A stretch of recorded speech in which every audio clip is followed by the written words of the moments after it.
10 दागी नेता जिन्होंने बिना किसी बड़ी पार्टी के अकेले दम पर चुनाव जीता। नंबर 10 पर आते हैं सूरजभान सिंह। राजनीति के इस अखाड़े में दाग अच्छे हों या ना हों, लेकिन जीत पक्की होनी चाहिए।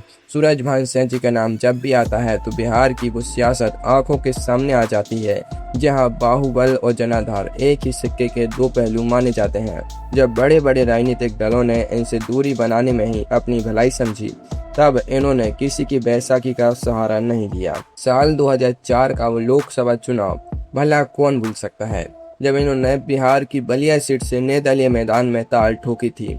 पार्टियों के तमाम चक्रव्यूह और राजनीतिक पंडितों के सारे अनुमान धरे के धरे रह गए।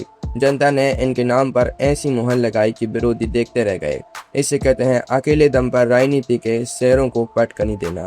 बड़े बड़ों के पसीने छूट जाते हैं जब कोई निर्दलीय मैदान में ऐसा कमाल कर दिखाता है। नंबर 9 पर आते हैं मुख्तार अंसारी जी। उत्तर प्रदेश की सियासत में इनका नाम आते ही विरोधियों के दिल की धड़कनें तेज हो जाती थीं। मऊ के इस बाहुबली नेता पर दर्जनों गंभीर आपराधिक मुकदमे और सजाओं का लंबा चौड़ा इतिहास रहा है। सियासत के गलियारों में जब हर कोई इनसे कतराने लगा और बड़ी पार्टियों ने इनसे पूरी तरह किनारा कर लिया, तब इन्होंने हार मानना तो दूर अपनी खुद की चाल चल दी। कभी कौमी एकता दल का झंडा उठाया तो कभी पूरी तरह निर्दलीय होकर मैदान में डट गए। जनता के बीच इनकी ऐसी पकड़ थी कि बड़े बड़े राष्ट्रीय दल भी इनके सामने पस्त नजर आते थे। जेल की चार दीवारी के भीतर से चुनाव लड़ने का हुनर इनसे बेहतर कौन जानता है। मुकदमों के तमाम बोझ और विरोधी पार्टियों की तमाम साजिशों को दरकिनार करते हुए इन्होंने मऊ की जनता के दिलों पर ऐसा राज किया कि हर बार जीत इनकी झोली में ही गिरी। नंबर 8 पर आते हैं धनंजय सिंह जी। जौनपुर की राजनीति के इस चर्चित चेहरे का सफर किसी फिल्मी कहानी से कम नहीं है। हत्या, अपहरण और ना जाने कितने ही कानूनी मामलों के दाग इन पर लगे, लेकिन जनता के बीच इनका रुतबा कभी कम नहीं हुआ। जब राजनीतिक दलों ने इन्हें अपने पाले से बाहर का रास्ता दिखाया तो इन्होंने किसी के सामने हाथ फैलाने के बजाय खुद का रास्ता खुद बनाया। निर्दलीय चुनाव लड़ना हो या किसी छोटे क्षेत्रीय दल के सहारे ताल ठोकना हो, धनंजय सिंह जी ने हमेशा अकेले दम पर मैदान फतेह किया है। विरोधी लाख कोशिश करते रहे कि इन्हें राजनीतिक हाशिए पर धकेल दिया जाए, लेकिन जनता के दरबार में इनका सिक्का हमेशा चलता रहा। मुकदमों की फाइलें अदालतों में धूल फांकती रहीं और इधर धनंजय सिंह जी चुनावी मैदान में बाजी मारते रहे। जरा सोचिए, जिस देश में चुनाव जीतने के लिए करोड़ों का फंड और बड़ी पार्टियों का तामझाम जरूरी माना जाता है, वहाँ कुछ ऐसे लोग भी हैं जो बिना किसी पार्टी के अकेले दम पर तूफान ला देते हैं। और अगला नाम ऐसा है जिसे सुनकर आपके होश उड़ जाएंगे कि आखिर कोई ऐसा कैसे कर सकता है। नंबर 7 पर आते हैं काली पांडे जी। भारतीय राजनीतिक इतिहास में जब भी निर्दलीय और बागी तेवर वाले नेताओं की बात होगी तो काली पांडे जी का नाम सबसे ऊपर चमकता हुआ मिलेगा। गोपालगंज की धरती से ताल्लुक रखने वाले इस नेता पर जब राजनीतिक दलों ने भरोसा करने से इनकार कर दिया तो इन्होंने अपनी ताकत के बल पर अकेले मैदान में उतरने का फैसला किया। साल 1984 का वह दौर याद कीजिए जब पूरे देश में कांग्रेस की आंधी चल रही थी। उस प्रचंड राजनीतिक सुनामी के बीच किसी भी पार्टी के लिए टिक पाना नामुमकिन सा लग रहा था। ऐसे में काली पांडे जी ने निर्दलीय ताल ठोकी और बिना किसी बड़े राजनीतिक दल या संगठन के समर्थन के अकेले दम पर लोकसभा चुनाव जीतकर पूरे देश को चौंका दिया। इसे कहते हैं राजनीति की धारा के विपरीत तैरकर अपनी मंजिल खुद हासिल करना। नंबर 6 पर आते हैं अनंत सिंह जी, जिन्हें लोग प्यार और खौफ दोनों से छोटे सरकार के नाम से जानते हैं। मोकामा की जमीन पर इनका जलवा कुछ ऐसा है कि हवा का रुख किस तरफ बहेगा यह वही तय करते हैं। हत्या, अपहरण और आर्म्स एक्ट जैसे गंभीर और भारी भरकम मुकदमों की दाग इनकी झोली में हमेशा रही। जब मुख्य धारा की पार्टियों ने इनसे दूरी बनाने की सोची तो इन्होंने किसी की परवाह किए बिना अपनी अलग ही राजनीतिक पटकथा लिख दी। कभी निर्दलीय तो कभी छोटे दलों के समर्थन से मोकामा के दंगल में उतरे और हर बार विरोधियों को धूल चटाई। जनता के बीच इनकी ऐसी पकड़ है कि पार्टी का नाम हो या ना हो, मुहर इन्हीं के नाम पर लगती है। अदालत के फैसले आए या सरकारें बदले, मोकामा का सिंहासन किसके पास रहेगा यह अनंत सिंह जी अच्छी तरह तय करना जानते हैं। अरे भाई, अभी तो खेल की शुरुआत ही हुई है। असली चक्कर भी तो आगे के नंबरों में है, जहां नेताओं ने जेल की चार दीवारी से ही चुनाव जीतकर पूरी राजनीतिक व्यवस्था को हिलाकर रख दिया। वीडियो को जरा भी स्किप मत करना वरना वो नाम छूट जाएंगे जो आज भी राजनीतिक गलियारों में इतिहास बने हुए हैं। नंबर 5 पर आते हैं राजा भैया यानी रघुराज प्रताप सिंह जी। उत्तर प्रदेश के प्रतापगढ़ का कुंडा इलाका और राजा भैया का नाम दोनों एक दूसरे के पर्याय बन चुके हैं।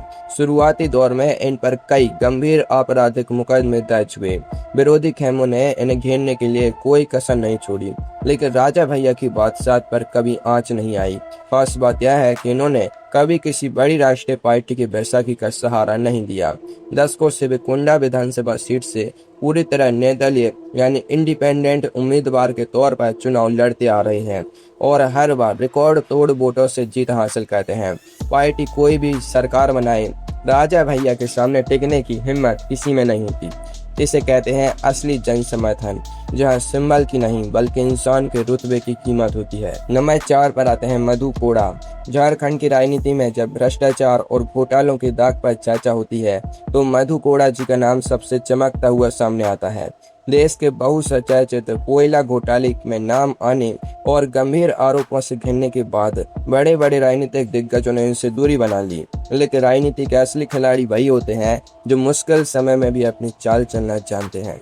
मधु कोड़ा जी ने किसी पार्टी के सामने गिड़गिड़ाने की बजाय अकेले दम पर मैदान में उतरने की ठानी। साल 2005 में निर्दलीय विधायक बने और फिर साल 2009 के लोकसभा चुनाव में चाईबासा सीट से निर्दलीय सांसद बनकर ऐसा राजनीतिक धमाका किया कि दिल्ली के गलियारों तक गूंज सुनाई दी। दाग जितने गहरे थे, जीत का परचम उतना ही ऊंचा लहराया। अब आने वाले हैं वो टॉप 3 नाम जिन्होंने जेल की सलाखों के पीछे से ऐसा तहलका मचाया कि बड़े बड़े सूरमाओं की नींद उड़ गई। क्या कोई जेल के अंदर से भी चुनाव जीत सकता है? जवाब आगे हैं, वीडियो से चिपके रहिए। नंबर 3 पर आते हैं पप्पू यादव जी यानी राजेश रंजन। बिहार की सियासत में इनका नाम एक अलग ही दबदबा रखता है। कई आपराधिक मुकदमों के दाग और विवादों का साया इनके साथ हमेशा रहा, लेकिन जनता के बीच इनकी मसीहा वाली छवि ने इन्हें कभी टूटने नहीं दिया। हाल ही के लोकसभा चुनावों में जब बड़े बड़े गठबंधनों और राजनीतिक दलों ने इन्हें टिकट देने से इनकार कर दिया और अकेला छोड़ दिया तो इन्होंने हार मानने के बजाय पूर्णिया से निर्दलीय ताल ठोक दी। किसी भी पार्टी का समर्थन नहीं, कोई बड़ा संगठन नहीं, बस जनता का प्यार और खुद का हौसला। इसी के दम पर इन्होंने एनडीए और महागठबंधन दोनों के मजबूत उम्मीदवारों को धूल चटा दी। इसे कहते हैं जनता की अदालत में सबसे बड़ा फैसला, जहां पार्टी का सिंबल धरा का धरा रह जाता है और आदमी खुद के ब्रांड बन जाता है। नंबर 2 पर आते हैं अमृतपाल सिंह जी। पंजाब की राजनीति में पिछले कुछ सालों में एक ऐसा भूचाल आया जिसने सबको हैरान कर दिया। राष्ट्रीय सुरक्षा कानून यानी NSA के तहत असम की डिब्रूगढ़ जेल में बंद रहने के बावजूद अमृतपाल सिंह जी ने चुनाव मैदान में उतरने का फैसला किया। वारिस पंजाब देश संगठन के प्रमुख पर देश की सुरक्षा से जुड़े बेहद गंभीर आरोप और कानूनी शिकंजा कसा हुआ था। लेकिन सियासत के इस खेल में जब जनता किसी के साथ खड़ी हो जाए तो जेल की सलाखें भी उसे रोक नहीं पाती। साल 2024 के लोकसभा चुनाव में उन्होंने पंजाब की खडूर साहिब सीट से जेल के अंदर से निर्दलीय पर्चा भरा।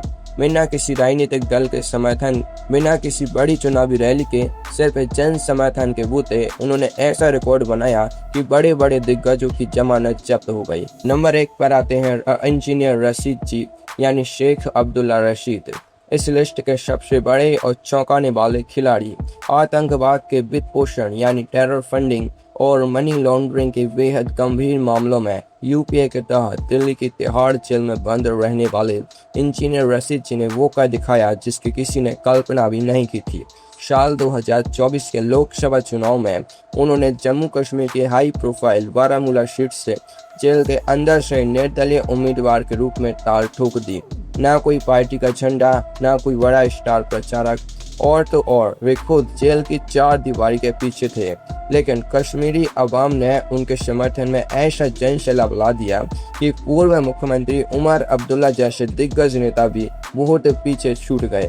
भारी मतों से यह ऐतिहासिक जीत हासिल कर उन्होंने साबित कर दिया कि जब जनता किसी को सिर आंखों पर बिठा ले तो कानून के शिकंजे और जेल के ताले भी उसके कदमों को रोक नहीं सकते।